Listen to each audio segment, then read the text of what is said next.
Chapter 3. Marilla Cuthbert is surprised. Marilla came briskly forward as Matthew opened the door. But when her eyes fell on the odd little figure in the stiff, ugly dress, with the long braids of red hair and the eager, luminous eyes, she stopped short in amazement. "Matthew Cuthbert! Who's that?" she ejaculated. "Where is the boy?" "There wasn't any boy," said Matthew wretchedly. "There was only her." He nodded at the child, remembering that he had never even asked her name. "No boy? But there must have been a boy," insisted Marilla. "We sent word to Mrs. Spencer to bring a boy." "Well, she didn't. She brought her. I asked the station-master, and I had to bring her home. She couldn't be left there, no matter where the mistake had come in." "Well, this is a pretty piece of business," ejaculated Marilla. During this dialogue the child had remained silent, her eyes roving from one to the other, all the animation fading out of her face. Suddenly she seemed to grasp the full meaning of what had been said. Dropping her precious carpet-bag, she sprang forward a step and clasped her hands. "You don't want me," she cried. "You don't want me because I'm not a boy. I might have expected it. Nobody ever did want me. I might have known it was all too beautiful to last. I might have known nobody really did want me. Oh, what shall I do? I'm going to burst into tears." Burst into tears she did. Sitting down on a chair by the table, flinging her arms out upon it and burying her face in them, she proceeded to cry stormily. Marilla and Matthew looked at each other deprecatingly across the stove. Neither of them knew what to say or do. Finally Marilla stepped lamely into the breach. "Well, well, there's no need to cry so about it." "Yes, there is need." The child raised her head quickly, revealing a tear-stained face and trembling lips. "You would cry, too, if you were an orphan and had come to a place you thought was going to be home and found that they didn't want you because you weren't a boy. Oh, this is the most tragical thing that ever happened to me." Something like a reluctant smile, rather rusty from long disuse, mellowed Marilla's grim expression. "Well, don't cry any more. We're not going to turn you out of doors tonight. You'll have to stay here until we investigate this affair. What's your name?" The child hesitated for a moment. "Will you please call me Cordelia?" she said eagerly. "Call you Cordelia? Is that your name?" "No, it's not exactly my name, but I would love to be called Cordelia. It's such a perfectly elegant name." "I don't know what on earth you mean. If Cordelia isn't your name, what is?" "Anne Shirley," reluctantly faltered forth the owner of that name. "But oh, please do call me Cordelia. It can't matter much to you what you call me if I'm only going to be here a little while, can it? And Anne is such an unromantic name." "Unromantic fiddlesticks," said the unsympathetic Marilla. "Anne is a real good, plain, sensible name. You've no need to be ashamed of it." "Oh, I'm not ashamed of it," explained Anne. "Only I like Cordelia better. I've always imagined that my name was Cordelia. At least, I always have of late years. When I was young I used to imagine it was Geraldine, but I like Cordelia better now. But if you call me Anne, please call me Anne spelled with an E." "What difference does it make how it's spelled?" asked Marilla, with another rusty smile as she picked up the teapot. "Oh, it makes such a difference. It looks so much nicer. When you hear a name pronounced, can't you always see it in your mind, just as if it was printed out? I can, and A-N-N looks dreadful, but A-N-N-E looks so much more distinguished. If you'll only call me Anne spelled with an E, I shall try to reconcile myself to not being called Cordelia." "Very well, then, Anne spelled with an E. Can you tell us how this mistake came to be made? We sent word to Mrs. Spencer to bring us a boy. Were there no boys at the asylum?" "Oh, yes, there was an abundance of them. But Mrs. Spencer said distinctly that you wanted a girl about 11 years old, and the matron said she thought I would do. You don't know how delighted I was. I couldn't sleep all last night for joy. Oh," she added reproachfully, turning to Matthew, "why didn't you tell me at the station that you didn't want me and leave me there? If I hadn't seen the White Way of Delight and the Lake of Shining Waters, it wouldn't be so hard." "What on earth does she mean?" demanded Marilla, staring at Matthew. She's just referring to some conversation we had on the road," said Matthew hastily.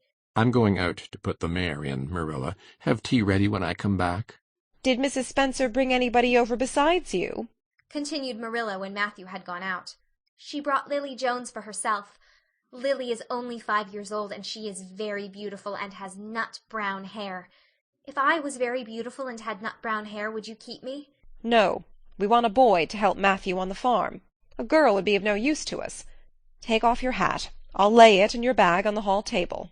Anne took off her hat meekly. Matthew came back presently, and they sat down to supper. But Anne could not eat. In vain she nibbled at the bread and butter and pecked at the crab-apple preserve out of the little scalloped glass dish by her plate. She did not really make any headway at all. "You're not eating anything," said Marilla sharply, eyeing her as if it were a serious shortcoming.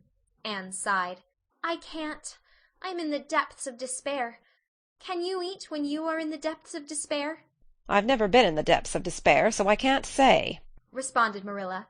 "Weren't you? Well, did you ever try to imagine you were in the depths of despair?" "No, I didn't." "Then I don't think you can understand what it's like. It's a very uncomfortable feeling indeed. When you try to eat, a lump comes right up in your throat and you can't swallow anything, not even if it was a chocolate caramel. I had one chocolate caramel once 2 years ago, and it was simply delicious. I've often dreamed since then that I had a lot of chocolate caramels, but I always wake up just when I'm going to eat them. I do hope you won't be offended because I can't eat. Everything is extremely nice, but still I cannot eat." "I guess she's tired," said Matthew, who hadn't spoken since his return from the barn. "Best put her to bed, Marilla." Marilla had been wondering where Anne should be put to bed. She had prepared a couch in the kitchen chamber for the desired and expected boy. But although it was neat and clean, it did not seem quite the thing to put a girl there somehow. But the spare room was out of the question for such a stray waif, so there remained only the east gable room. Marilla lighted a candle and told Anne to follow her, which Anne spiritlessly did, taking her hat and carpet-bag from the hall table as she passed. The hall was fearsomely clean. The little gable chamber in which she presently found herself seemed still cleaner. Marilla set the candle on a 3-legged, 3-cornered table and turned down the bedclothes. "I suppose you have a nightgown?" she questioned. Anne nodded. "Yes, I have 2. The matron of the asylum made them for me. They're fearfully skimpy. There is never enough to go around in an asylum, so things are always skimpy. At least in a poor asylum like ours. I hate skimpy night-dresses. But one can dream just as well in them as in lovely trailing ones with frills around the neck. That's one consolation." "Well, undress as quick as you can and go to bed. I'll come back in a few minutes for the candle. I daren't trust you to put it out yourself. You'd likely set the place on fire." When Marilla had gone, Anne looked around her wistfully. The whitewashed walls were so painfully bare and staring that she thought they must ache over their own bareness. The floor was bare too, except for a round braided mat in the middle such as Anne had never seen before. In one corner was the bed, a high, old-fashioned one, with 4 dark, low-turned posts. In the other corner was the aforesaid 3-cornered table, adorned with a fat, red velvet pincushion, hard enough to turn the point of the most adventurous pin. Above it hung a little 6-by-8 mirror. Midway between table and bed was the window, with an icy white muslin frill over it, and opposite it was the washstand. The whole apartment was of a rigidity not to be described in words, but which sent a shiver to the very marrow of Anne's bones. With a sob she hastily discarded her garments, put on the skimpy nightgown, and sprang into bed, where she burrowed face downward into the pillow and pulled the clothes over her head.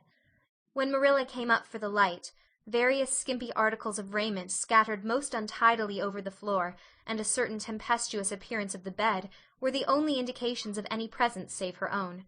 She deliberately picked up Anne's clothes, placed them neatly on a prim yellow chair, and then, taking up the candle, went over to the bed. "Good night," she said, a little awkwardly but not unkindly. Anne's white face and big eyes appeared over the bedclothes with a startling suddenness.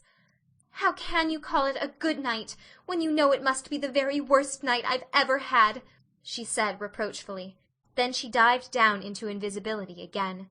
Marilla went slowly down to the kitchen and proceeded to wash the supper dishes.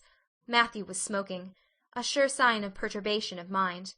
He seldom smoked, for Marilla set her face against it as a filthy habit, but at certain times and seasons he felt driven to it, and then Marilla winked at the practice, realizing that a mere man must have some vent for his emotions. "Well, this is a pretty kettle of fish," she said wrathfully. This is what comes of sending word instead of going ourselves. Richard Spencer's folks have twisted that message somehow. One of us will have to drive over and see Mrs. Spencer tomorrow, that's certain. This girl will have to be sent back to the asylum. Yes, I suppose so, said Matthew reluctantly. You suppose so? Don't you know it? Well, now, she's a real nice little thing, Marilla. It's kind of a pity to send her back when she's so set on staying here. Matthew Cuthbert, you don't mean to say you think we ought to keep her? Marilla's astonishment could not have been greater if Matthew had expressed a predilection for standing on his head. Well, now, no, I suppose not. Not exactly, stammered Matthew, uncomfortably driven into a corner for his precise meaning. I suppose we could hardly be expected to keep her. I should say not. What good would she be to us? We might be some good to her, said Matthew suddenly and unexpectedly. Matthew Cuthbert, I believe that child has bewitched you. I can see as plain that you want to keep her. Well, now, she's a real interesting little thing, persisted Matthew. You should have heard her talk coming from the station. Oh, she can talk fast enough. I saw that at once. It's nothing in her favor, either. I don't like children who have so much to say. I don't want an orphan girl, and if I did, she isn't the style I'd pick out. There's something I don't understand about her. No, she's got to be dispatched straightway back to where she came from. I could hire a French boy to help me, said Matthew. And she'd be company for you. I'm not suffering for company, said Marilla shortly. And I'm not going to keep her. Well, now, it's just as you say, of course, Marilla, said Matthew, rising and putting his pipe away. I'm going to bed. To bed went Matthew, and to bed, when she had put her dishes away, went Marilla, frowning most resolutely. And upstairs in the east gable, a lonely, heart-hungry, friendless child cried herself to sleep. End of chapter 3.